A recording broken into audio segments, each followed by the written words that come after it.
crime prevention, mafia, New York City, law enforcement, William Steele True Crime, and Steele Spotlight Television.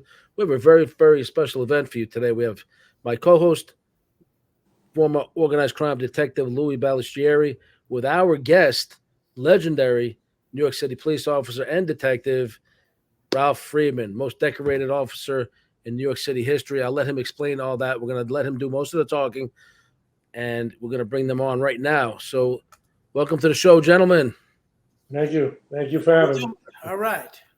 So, we have Ralph, you're the guest of honor today. I want you to start off by telling me you are the most decorated officer, my understanding. No, detective. Detective in New York City history, in the history of New York City.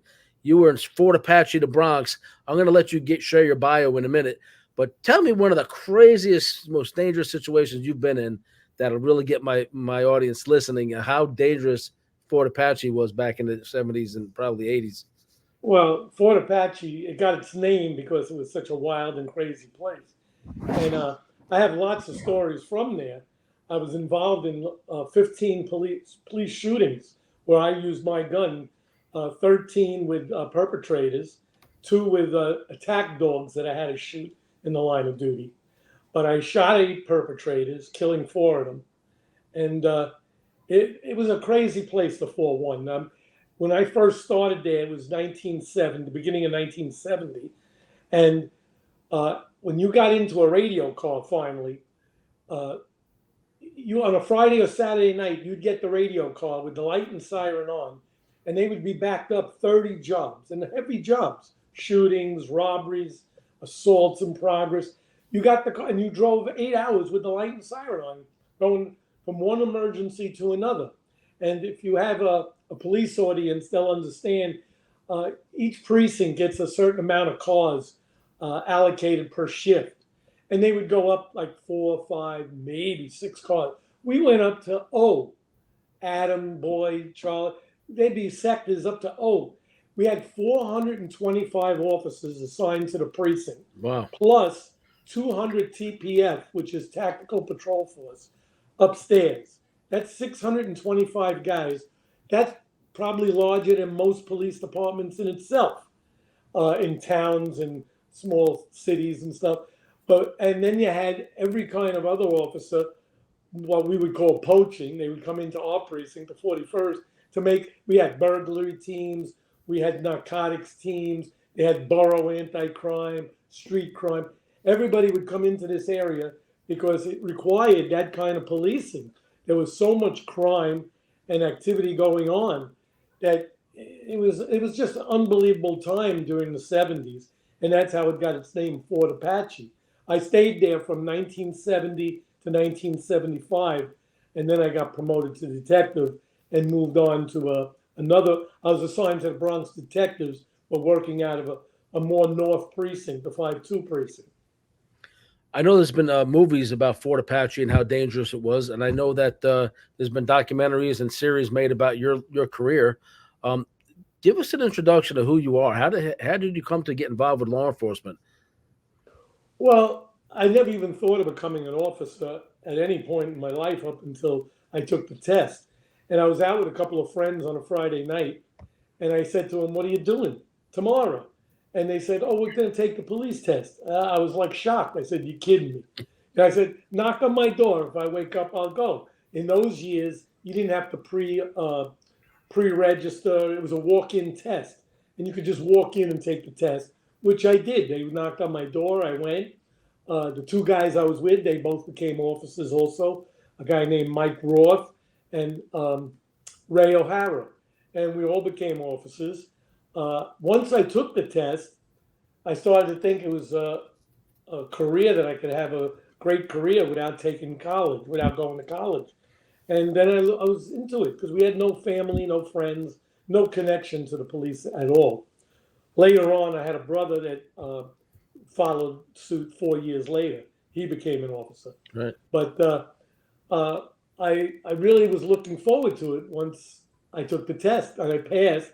They called me when I was 19, exactly 19. And I had to stay 2 years indoors as a police trainee, technically a civilian employee. I did everything an officer does inside. So I sort of got to learn the job from the inside out. I was working the telephone switchboard, um, the 124 room, which is where you file complaints. We did filing, did all the inside stuff. And then I was chomping on the bit, seeing these officers coming in with, exciting collars and major drug arrests and shootings. I was chomping at the bit to get in the street. And I looked up to these officers as my heroes. And I said, man, I want to be like that, And then later on, after I proved myself in uniform, first as a foot post, then in a radio car, I got into anti-crime in about 16 months after I was on. And I started working with these guys that I was looking up to. It's like someone playing, in a minor league ball, getting to play on the Yankees with your heroes. And next thing I know, I'm working with these guys. And then I just happened to eat it up and excel in it. I didn't mind making arrests at any time. I enjoyed taking bad guys off the street. I felt good. I felt I was doing good. Where did they assign you originally? What precinct? Straight The into 41st precinct, That's which Fort had the Apache. reputation. It got the name approximately a year to 2 years before that. There was a Lieutenant Gittins on the desk, and the precinct was being attacked. There was a rumor that an arrow got shot into the precinct, but he was on the phone with the borough office calling for a 1013, which is more help they needed at the precinct. Right. We did all the guys we had. And he was calling in. They said, how bad is it? He said, it's like freaking Fort Apache. And someone overheard it, one of the cops, a couple of cops, and the name stuck. And they started making T-shirts, and it got this reputation going wild, And then there was a lieutenant there later on, Thomas Walker, who was my lieutenant, and then he became my captain. He got made captain, transferred, then came back, right? And he wrote the book Fort Apache. He also wrote the book Return to Fort Apache, and it chronologized all the activity and the cops that was there. He used my name in the first book as Officer Freed. In the second book, he mentions my name Friedman. But then later on, way after I retired, I wrote my own book.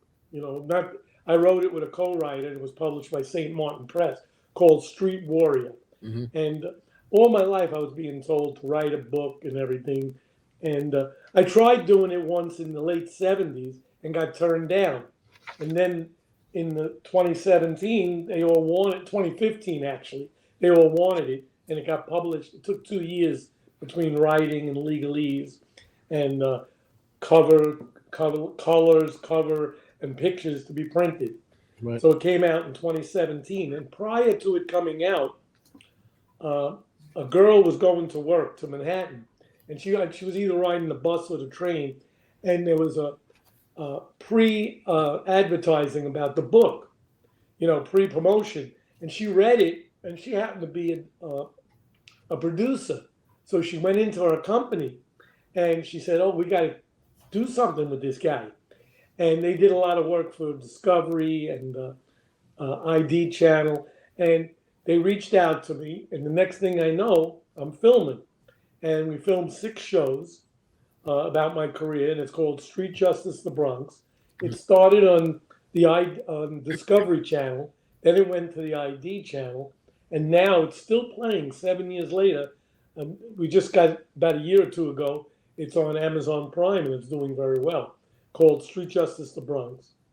And it's 6 episodes, 1 season. Right. And I noticed all over the internet, there's one interview after another with you. Very fast. Yeah, I've done over 135 between interviews, podcasts. I've been in the newspaper over 250, 300 times. How many awards did you say you won while you were in law enforcement? Well, from the NYPD, I got 219 awards. And then from civilian organizations, 40 awards. For example, and that was all in a 14-year career. That is absolutely tremendous. Believe me when I tell you. Yeah, it was. My career was cut short, and I got promoted twice in the police department. I was going to be promoted again, I was told, but it was a very detective first grade. was very hard back then. There was only 115 in the whole city. This was before there was a merge with transit and housing police.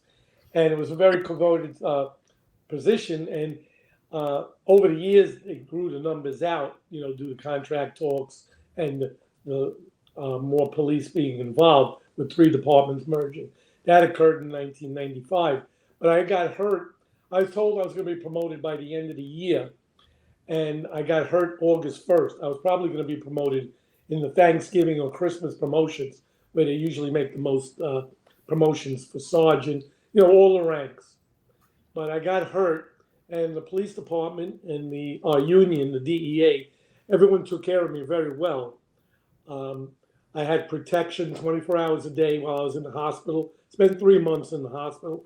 Then I left in a wheelchair, and the union supplied me with a maid and a chauffeur 5 days a week, 6 hours a day.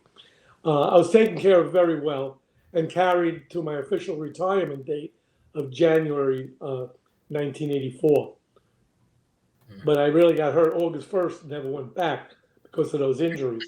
And it took me 2 years to get back to walking again and stuff like that. Is that you said that's the car accident that you had? Yes. It took them 2 hours to extract you. I just saw the wreck. I was watching it in my living room a minute ago. I saw the picture. I think it's an officer standing there. The car's demolished. Demolished. I thankfully wasn't wearing a seatbelt. In like 1% of the accidents, it saved my life not wearing a seatbelt because the floor came up, the sides came in, the roof came down. I was thrown under the dashboard, and that's why they had to pull the fire department off a fire to cut me out. I was knocked out for only 2 minutes, and the officers told me I was talking to them and stuff, but I went into shock, which probably saved my life. Shock could kill you or it could save you. I went into shock, and then I went to the hospital, and between all the pain and the drugs they gave me, I didn't even know what happened for 2 or 3 weeks later. Yeah. Louis? That's amazing. Let me just say, he became a detective when a detective was the epitome of what cops wanted to be. Okay, today they give detective shields out for what we call the broom, the guy who sweeps the precinct. Okay, the highway safety man, the guy who was putting stats. They handed us out. What they did was they watered down that rank. I like to think that I got my shield the old-fashioned way by being in narcotics and making hundreds of dollars. Louis, you did. I know some of your history, and you worked on some big cases. I did what I had to do. People don't understand how hard it is. How many arrests did you make? In my 14 years, I made over 2,000 in my name. I assisted other officers in over 5,000, maybe 6,000. I also got out with 105 off-duty arrests, from larceny to double homicide. Off-duty. One of the things that I would never do, respectfully, is get involved off-duty because they pounded that into your head. Like we said, we were on different times, Louis. Yes. And in my time, we had to carry a gun and shield. It was mandatory, 24 hours a day. And they wanted you to make arrests for a crime. They really wanted crime off the streets. Politicians backed us up. Bosses backed us up. And as far as your remark about watering down the detective shield, they've watered down the whole department. They really don't want cops being proactive in these days. And I feel bad for these men and women that are cops because they want to do the job and they have better training, better equipment, better knowledge, and they don't get to use it. And even if they do, and they do make an arrest and take a police action to make an arrest, the DAs throw them out. So it's the whole society's watered down. It's a different era of mine and yours, Lou. Louis, how come in your era it stopped the attitude of I'm off duty? What changed? Liability issues? I came in on the cusp of when cops could still be cops. I was still carrying a 38, and I carried a blackjack or a slapper, which was department, was not approved, but we all did it. Everybody carried those. You had more authority in that jack or Coca-Cola nightstick. and we carried nightsticks. I was going to say that. You just hit on that point. See, that's something I hardly see today. I think they did away with nightsticks for quite a while. They went to the ASP, then they went to a very light stick. Then you don't see them at all now, unless it's a specialty unit on a specific riot, which some riots they don't even carry them. But sometimes there's more justice at the end of a nightstick than That's there is correct. in a court of law. People fear that stick because if you pulled your gun, they know you couldn't shoot them. But you took out that stick, and every job that you got out on, you had your nightstick on the side of your seat. You got out, and it automatically you stuck it in your case. You had a ring. No matter what, you always had a stick with you. Well, when I came on the job as a trainee in 1968, they just took away in 1967, you were allowed to shoot even at a fleeing felon. If you got a guy for an altered VIN, you could shoot him if they ran away. They did away with that, but we were allowed to fire warning shots up to a certain year. Forgot exactly the year. Then they didn't want you firing at moving vehicles. Right.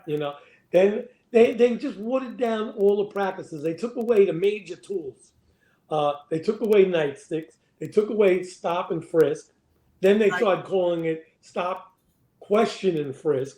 But that we used to be just stop and frisk. And then they stopped anti-crime. They did away with anti-crime during de Blasio.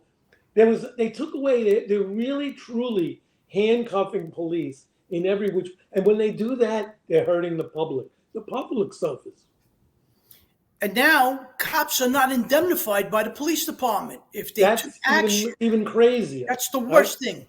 I don't know how a cop today could be active.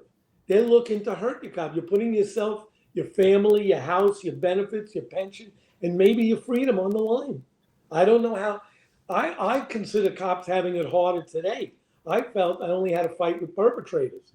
They're fighting with bosses. They're fighting with the public. They're fighting with politicians. And I just don't see how these politicians even have a word in the police department. They never walk a foot in a cop's shoes. They have no knowledge.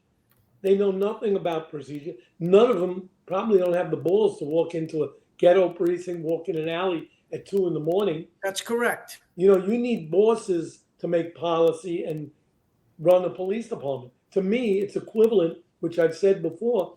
It's like if you need heart surgery and you go into the hospital and the janitor's running the surgery. That's like having a politician run the police department. They know nothing. You need bosses that have experience, knowledge, and training and work their way up through the ranks and know what you're going through. Correct. But today is everything is different. The world from top to bottom is upside down. In everything we do and say and every job. It's just everything's crazy today. Everything's woke, going broke, and be soft on violent crime and let the criminals run the asylum. Exactly. You see, just to give you an example, with this guy Alvin Bragg, the Manhattan District Attorney, they went in there and the students, they're not protesters. Mm-hmm. When they do certain things, you cross the line, you're rioters. So they went into this building, they took over. And they glossed over the fact that they had hostages in there. There were people working there, but they wouldn't let them leave in the beginning. That's hostage and kidnapping and all this. Then they did damage in there. And what they did was destroyed the cameras inside. So the DA let them all go, saying he didn't have evidence because they wore masks. But when the police went in, every person they took out, they got them there and they had their masks off and they got arrested or summonses. But no one was allowed in their building. So anyone they took out, that's the evidence alone. That's exactly right. Exactly right. They shouldn't have been there at the time. That's right. So anyone time they went in there's for hundreds of so videos. That's burglary, kidnapping, rioting, racketeering, everything. How about this? Burglary.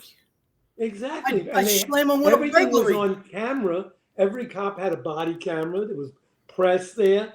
So anyone they took out of that building is automatically guilty because they weren't supposed to be there.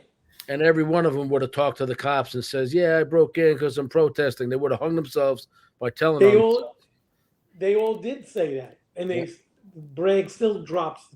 It's amazing the kind of crime that's allowed to. I can't be wait perpetrated to see on the city. I can't wait to see Bragg and then the other one in in Atlanta. What's her name?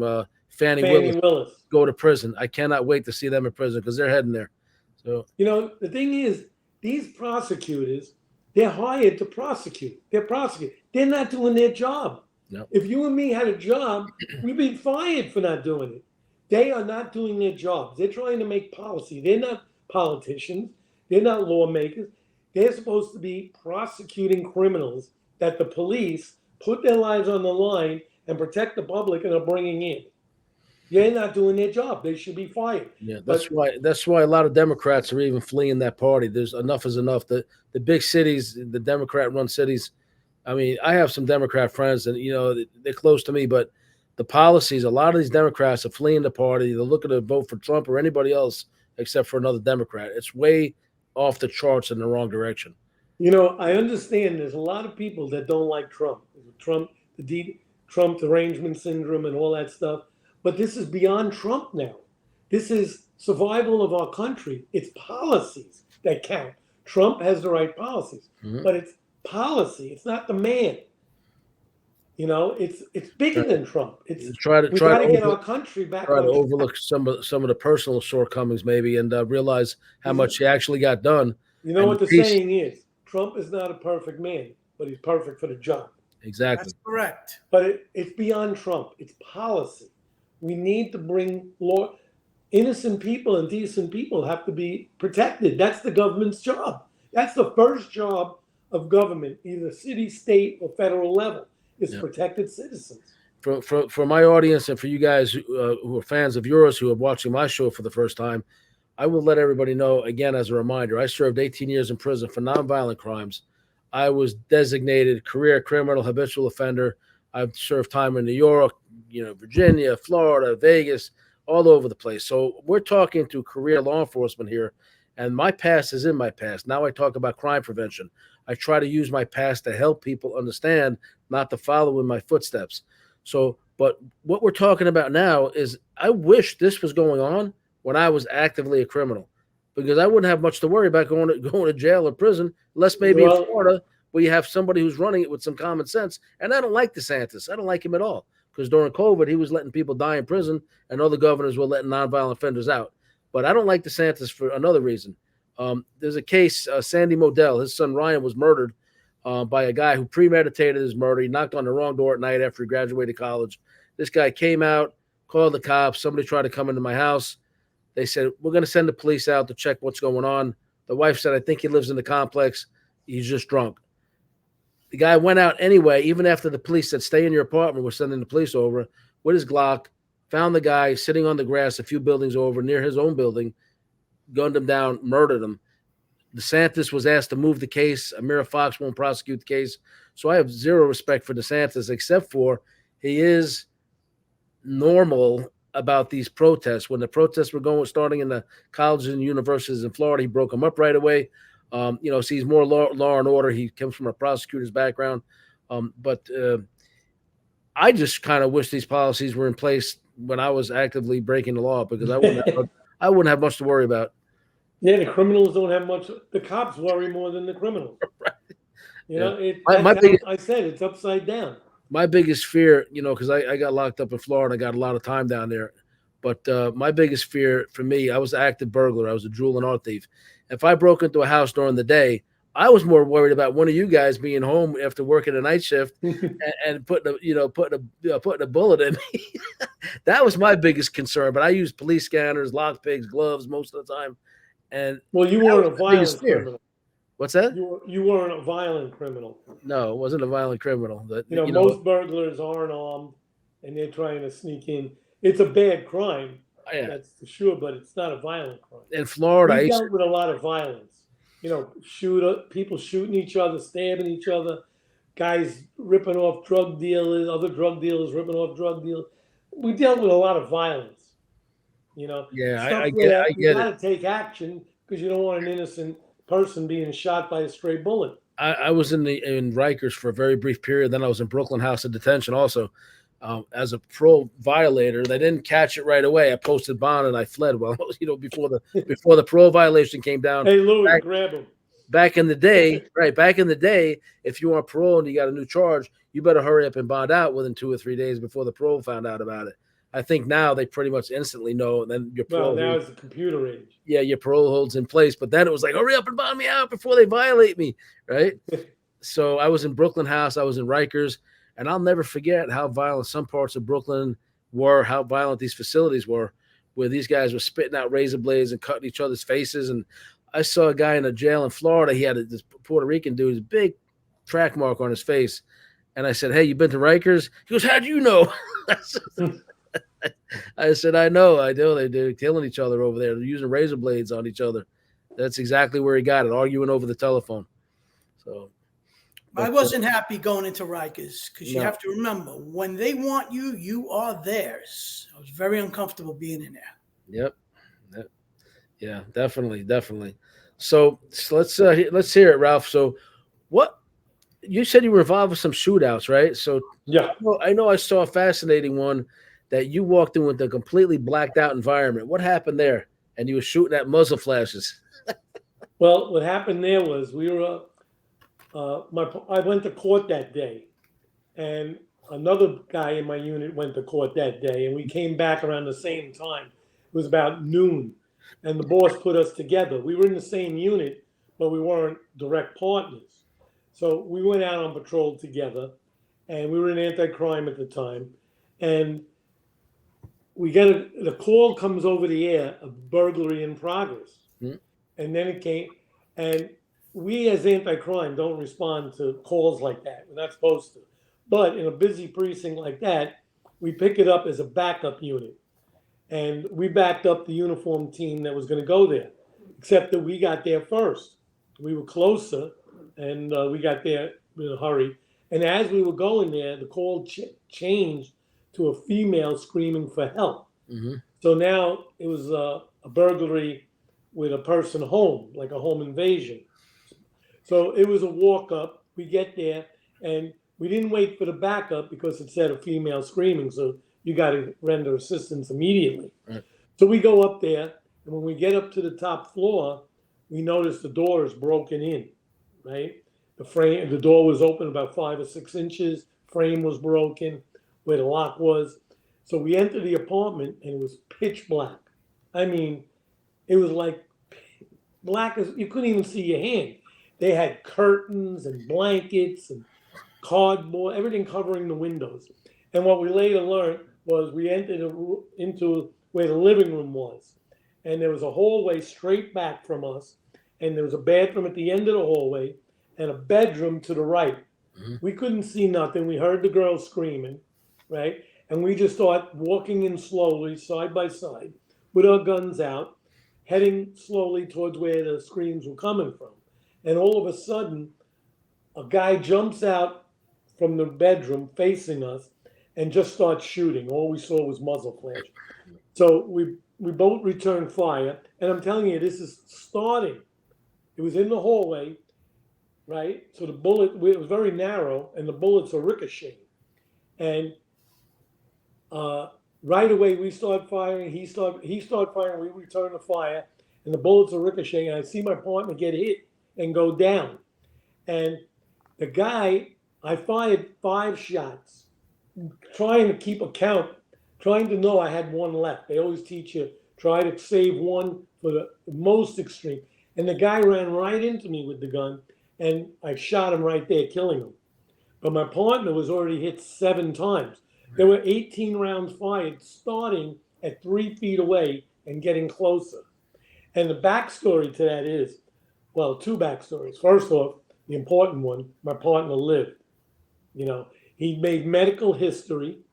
He took 5 direct hits and 2 ricochets. Yeah. And the 5 direct hits, he needed 72 pints of blood in 3 hours. That's a medical miracle. Are these what in the year? books. What year was this? The days before bulletproof vest that you guys wear vests? It was 1972. Wow. November of 72. Yeah. So he lived. He retired on disability. He recovered. It took a very long time. The backstory was when the detectives investigated the shooting, They go down to the morgue. I was still a police officer in anti-crime. So they went down to the morgue, and the ME, medical examiner who does the autopsy, told the detectives, "You have an execution here." Because the guy didn't have a shirt on when he ran into me, and I shot him at point blank range. I had my gun pressed against him. And the ME saw there were powder burns inside his skin. If I would have testified, but I told my story like that he ran into me and I had to shoot him at close range. Right. And point blank range. If I would have testified I shot him from 5 feet away or 3 feet away, I would be indicted because then that wouldn't have been the true story.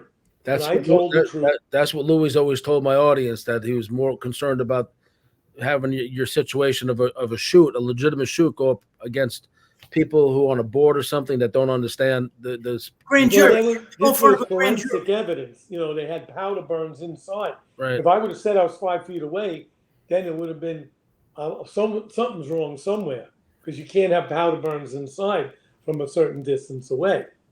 So I told the detectives already had my statements, and it all matched up to what he found as evidence. So there was no problem, and I got justifiable. I want to mention, though, a lot of people say, well, you talk about you killed 4 guys in the line of duty. The other side of that coin is, if in which I was found justified, I have 4 justifiable homicides, that means I saved lives, is the other side of the coin. I had a right to use deadly physical force because I either saved my life, my partner's life, or a civilian's life. Right. But, people like movies and the shoot 'em ups and all that, and they profile how much I took 4 lives. But I saved much more than 4 lives in the shootings that I had to do. Of course. And that's what we were trained to do, by the way. We were trained to do this, and I did what I was trained to do. Right. Louie, if you could add, because I know you have a very compelling reason why you really avoided, you didn't want to be in that situation. I had the opportunity to take 6 lives, and I didn't do it. And it's not because I was afraid of taking the life. I was afraid of the aftermath that would happen after using deadly physical force. When you use deadly physical force, it's the last resort. Absolutely. You have to do it. Absolutely. I literally disarmed hundreds and hundreds of people with guns. And in those situations, when I took them off physically, I was probably justified in a lot of those times to shoot people too. No one wants to be in that situation. No, we don't get up in the morning and goes think out about that. and says, I want to be in a shooting today. Right. But these things happen in one flash of a second. They could change your life. And you have to make that decision. You don't want to be on the side that you lose your life because we're trained 100% to correct. respond to it. But that's the last resort. I didn't want to be in a shooting. I didn't want my partner to be shot. I don't want to be shot. When you get shot or killed, it messes up your schedule. I didn't have no plans to do that. But these things occur on a fraction of a second incident. It occurs. I had no choice. And obviously the grand juries found it that way. Otherwise, I'd be in jail. I wasn't justified in doing it. I would at least lose my job and be sued, but I was always justified. But it's a last resort. Yeah, that's how Louie was explaining to my audience, I think more than once, that there was just so much to deal with if you did, so much scrutiny that you could end up in prison yourself. Well, there has to be scrutiny even if you shoot your gun and you don't even hit a person, even if you miss, there's a lot of scrutiny. It's a big responsibility that police officers have. And I think sometimes police officers don't even realize it. When you're carrying a gun on duty or off duty, and it's your responsibility 24 hours a day, 365 days a year to safeguard that weapon. That's correct. You don't want it being stolen. You don't want a nut to get it. You don't want a kid to get it. It's a very big responsibility that police officers have. And that's 24 hours a day, every single day. Ralph, if I may ask you, how tall are you? How big are you, like when you were in law enforcement? Because you look like you're a pretty big guy. I'm 5'10". Right now I'm 185. My best weight when I was a young cop was 202. Did you have? But I was always very muscular. Did they give you martial arts or any hand-to-hand training to deal with? I'm sure they did give you guys. In the academy, you got to take a little boxing, but it was full contact. Once they started, over the years, they watered that down too. But if you didn't box, if you didn't hit the other guy for real, the instructor would get in, you'd have to fight him, and Oh. you're going to lose. That was my class. We played patty cake. Nah, you couldn't do that. They would, you had to play for real, And I took a little judo and karate off duty, but I never excelled in it. I just did it. But I was basically a bodybuilder, and I was always able to handle myself. But I took the training in the academy very seriously. But you had to do full contact boxing. There was no doubt about that, because otherwise the instructor would step in your face, and you'd have to fight him. I like to tease Louie and say he's world champion judo guy over here, but then he clarifies. Louie? I'm not. I was a judo competitor. I started judo back in 1970. I competed as a kid. I competed up to the national circuit, and then I laid off. I have a second-degree black belt in Tang Soo Do, Muay Kwan Taekwondo, and I'm working on my fourth-degree black belt in judo. I'm a United States Olympic. I know Louie is Judo Louie. Judo Louie B. Yeah, but let me just say this. Have you seen the training that they're doing now? They're trying to put Brazilian Jiu-Jitsu into the police academy. They're doing this wrap-up drill. Nobody hits anybody anymore. Nobody takes this. That's what I'm saying. You gotta, in order to put a joint lock on somebody who's extremely violent, you must take the wind out of their sails first. Otherwise, it's not going to happen. They also have this stuff de-escalate. They have the diaphragm law. There's a new law that you can't restrain anybody that stops the flow of blood or air. Right. People that make these laws have zero experience in fighting, have never even been in a fight. You're fighting for your life, and you can't put your arm around someone's neck. Come on, it's so ridiculous. I don't even know how these things get passed, but believe me, that anyone who had anything to do with passing these laws had nothing to do with fighting or police work. Recently when in you New got to York, take someone down, and you're fighting for your life, anything goes. Recently in New York, there was a guy that was on the subways assaulting people, I think even with a ball-peen hammer, and molesting women, and then constantly in and out of jail, revolving door with these new prosecutors and the Democratic policies. He was doing it to somebody else, assaulting a woman on a train. A guy got him restrained and waiting for the police, had him in a chokehold. I guess the guy dies. This guy's was that the Marine? Yeah, and they're prosecuting him. They did. What about the guy in the bodega? Guy comes behind the counter and starts beating the old guy, and the guy had to stab him to death. They finally let him go because public opinion was so tremendous. You guys were cops back in the day of Bernie Getz. Remember him? Yep. Yep. For my audience, tell them what Bernie Getz did. Who was he? He was a mild-mannered guy, and crime was so bad in the subways, he started carrying a gun, and 4 or 5 guys tried to rob him, and he wound up shooting all 4 of them. But he left the scene, and he was never convicted for shooting them. He got convicted after all was said and done of just carrying an illegal weapon. Yeah. But he was justified in shooting them. Bernie Getz. I think the subway vigilante. Yeah, I think they made a movie, something similar to that with what was it, Death Wish with Charles Bronson. Yeah. I'm surprised things are. We don't encourage violence here, but I'm surprised that things have not started up in that vein these days because there's so many murderers going unprosecuted, robbers, and people. Well, we have a mayor who gets on TV every day and in the newspaper says crime is down. There's no crime. It's only your perception. What does that mean? It's only your perception that people are getting shot and stabbed and thrown in front of trains every day. We're on the topic of Bernie Getz and how bad the subways were in the 70s and early 80s. Now, you remember the Guardian Angels. And for my audience, the Guardian Angels are a patrol deal. Red Berets started off patrolling subways. Now they're all over the world. Started by Curtis Sliwa. Now, I knew Curtis. I was not the original Guardian Angel, but about the third group in. I used to patrol the D train with about 10 other guys many, many years ago. I think I was about 16 or 15 years old. What do you think of the Guardian Angels back then and their role in the Bronx? Now, I know you know Curtis. I know you know who Curtis is. You didn't like him?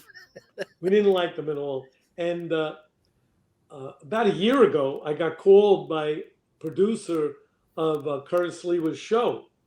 And he asked me to come on his podcast.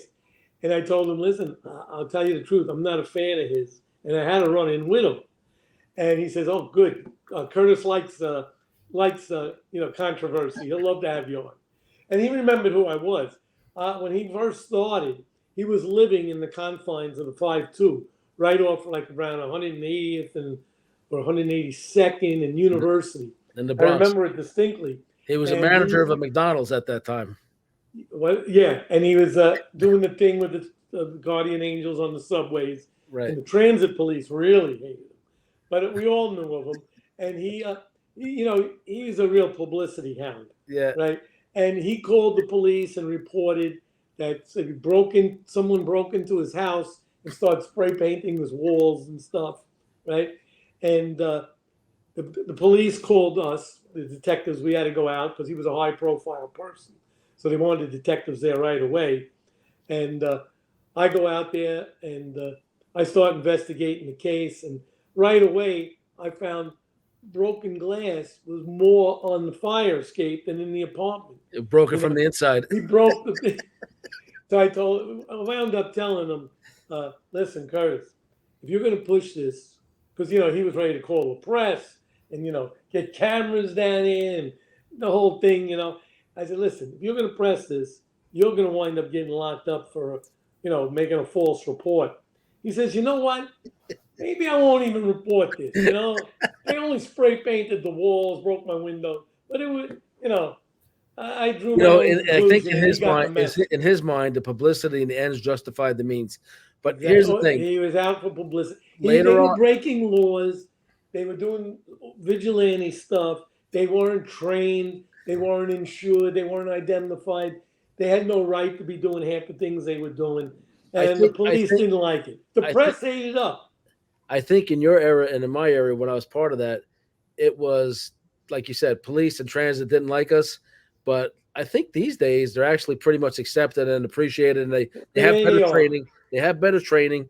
And they're more organized and they're respectful. And they try to address violent crime in progress. I'll agree with you. Today they're more respected, and it got so big. And with today, the way things are, people are happy to see them around. Anyone who could help, that's how bad things got out. Remember, you really raised my eyebrows when you said that you had a run-in where you think, and this is just a show here. Your opinion as a former detective that he faked this for publicity. Okay, this incident is without a doubt. Right. So I never knew about this other incident, and actually, that everybody saw it in the paper, but it makes me question another incident with him. Do you remember when he was on his way to his studio, and he said that the taxi driver had a gunman up front, hiding, and jumped up from the front seat and shot him. Gunned him down in the back seat. He blamed Gotti for that. And it was Gotti that did it. It was all over the news. Yeah. Any truth to that story? Well, the truth is he did get shot. Yeah. That's as far as I know. I mean, he had bullets in him, but everything else, you don't know with this guy. But blame the most famous gangster of that era, and of course you're going to hit headlines. Because it was headline exactly. That was Junior. They said Junior shot him. That's what I heard. Yeah. Not actually shot him, but ordered it. Right? Did either one of you investigate that incident? Were you involved? What's that? Did either one of you investigate that incident? No. I was a Bronx guy.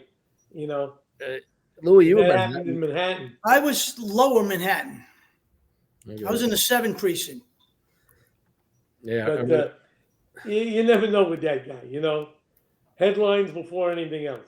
You know him, so you know. Anyway, I still think if he runs for mayor, he should get it because I think he's on a different track now. He does have the law and order vibe, although he's compassionate to a point. I think everybody understands now you give nonviolent offenders and addicts a chance unless they're violent. And then you have to do what you have to do. You have to incapacitate them.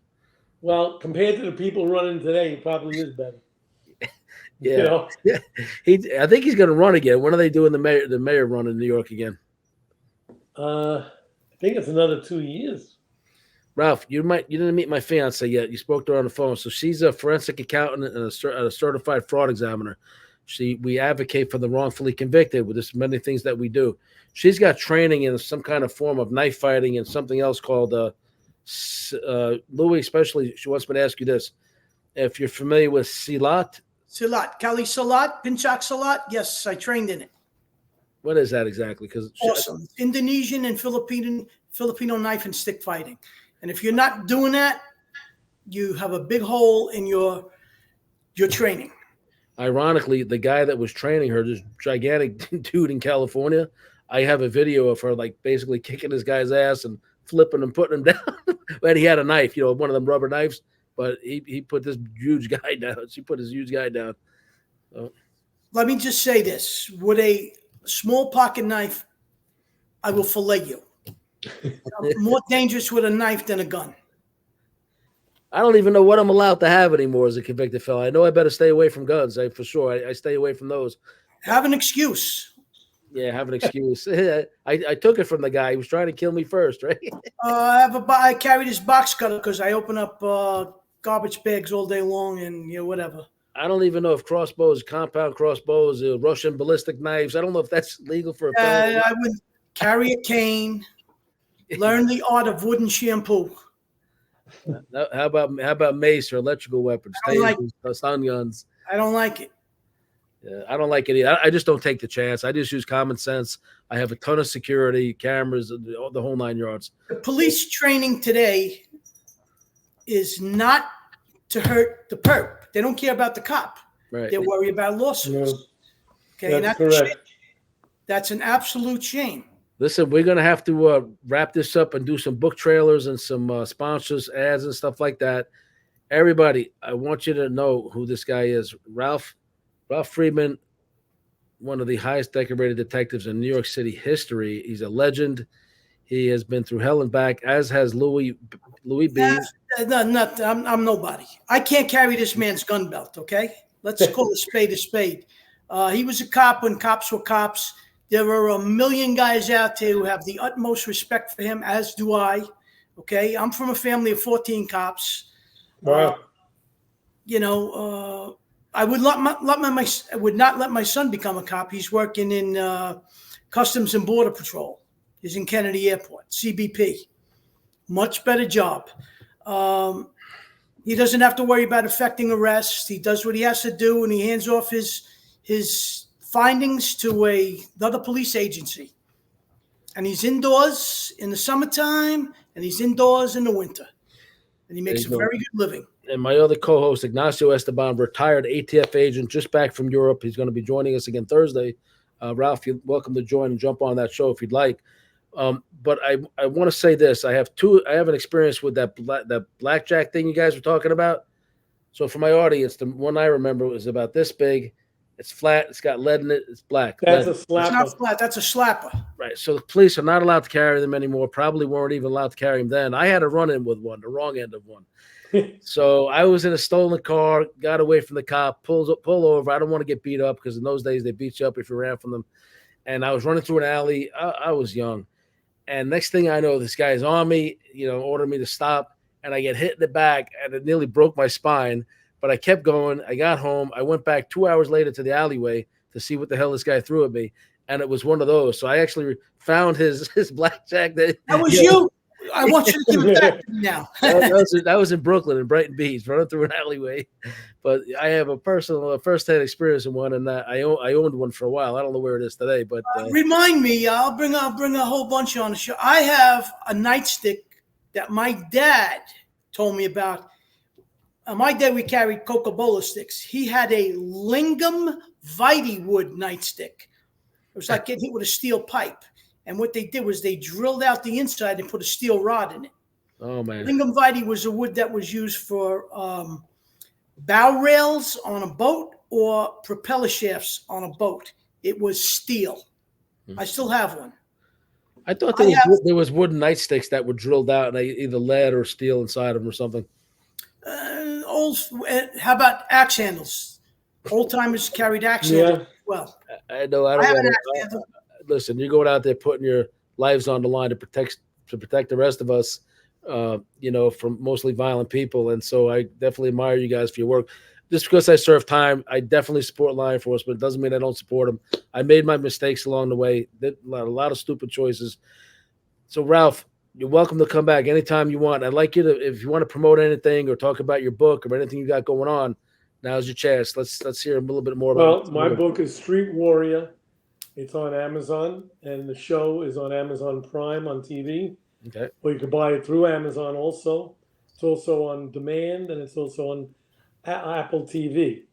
Also wanted to mention two of my best partners. My police partner, Lester Rudnick, was the best police partner I had in anti-crime.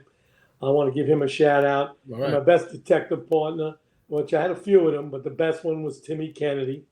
He has a book out called Man of Valor. And another good friend of mine, Bob Starkman, has a book out called In Both Courts. And, Why don't we bring them on? That's what I'm I saying. can hook them up with you. Yeah, Definitely. absolutely. The more the merrier.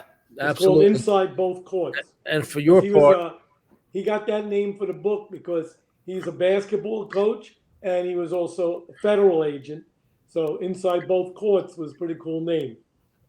But I could hook him up with you guys too. definitely. And I have somebody that wants you on their show as well. And I introduced Louie to him. His name is Hollywood Wade. He's got Crime and Entertainment, which is a crime show, but he does law enforcement also. And I talked to him about you yesterday, and he said he definitely would like to be introduced. Great. I want to know about the shirt. I love your shirt. I'm trying to figure out what it says. Well, it says Hard to Kill. Where's that? Put your finger on it. Going down, see it? Okay. Hard to Kill. That's what I was going to ask you to do. Stand up. Warrior. Stand up so I can get a good image of it so I can screenshot it later. Go to your right. Right there. Slow down. Go to your left a little further. Left. Right there. Stop. Perfect. What does the rest of it say? Street Warrior. It says Fort Apache. It says Bronx Detectives with a set of handcuffs. What's And then on the of arm? course, What's the arm design on your right bicep? Oh, that's these shirts are from what it is, Grunt Style. That's a buy them that's a from Grunt badass Style, shirt, and then Louie. I have like them it. This is embroidery. Let me just say this. I think Fort Apache was the first precinct to ever have a nickname.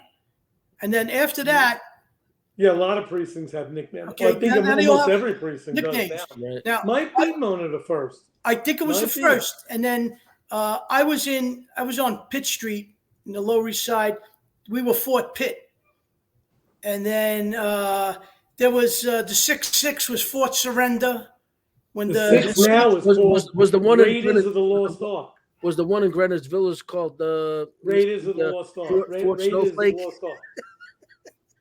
It's called what? Greenwich, the 6th precinct. Fort Snowflake. The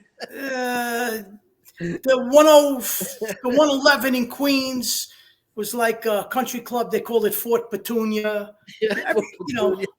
It's where old timers went out to graze. All right.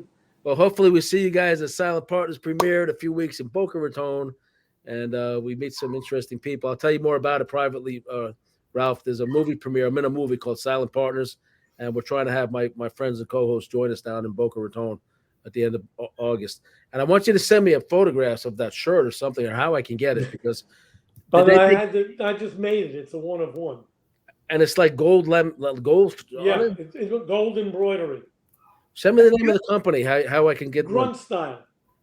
I just like the way their shirts fit, so I buy them and then I put different logos on them. So I where do you put go? Street Where do you put Warriors, the logos on? Justice, You go to a logo Bronx store or something? Detective. What's that? Where do you get the logos applied to the shirts? Oh, I just make them up. I just make them up myself. No, I'm saying, but who puts them on? How do you? Oh, I have a store up in the neighborhood where I live Oh. that does embroidery for like school teams and stuff. So even that gold is gold embroidered? Yes. Because here it looks like one of those glossy gold iron-ons. No. These are all embroidered. These are all sewn in. Hook me up with the information. I'd love to get something like that with William Steele True Crime, because I lean a lot towards gold and black also. I love that shirt. Okay. But he does any color you want. Yeah, that's Some of mine are white, some are silver, some are gold. All my clothes are black, so I gotta get something that stands out. I don't have white shirts that I do black lettering on. That's what I mostly do, myself and Mary. Guys, it was very nice of you to join me. Ralph, thank you so much for coming on. It took us a minute to get to you. Thank you very much for having me, Louie. I'd like to have you on the regular. Very much a pleasure, my friend. God bless you. You're a hero, believe me. Check out all the links. I was just a cop doing his job.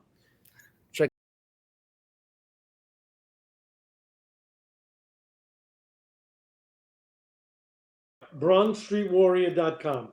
BronxStreetWarrior.com. Check out his merchandise, books, his story.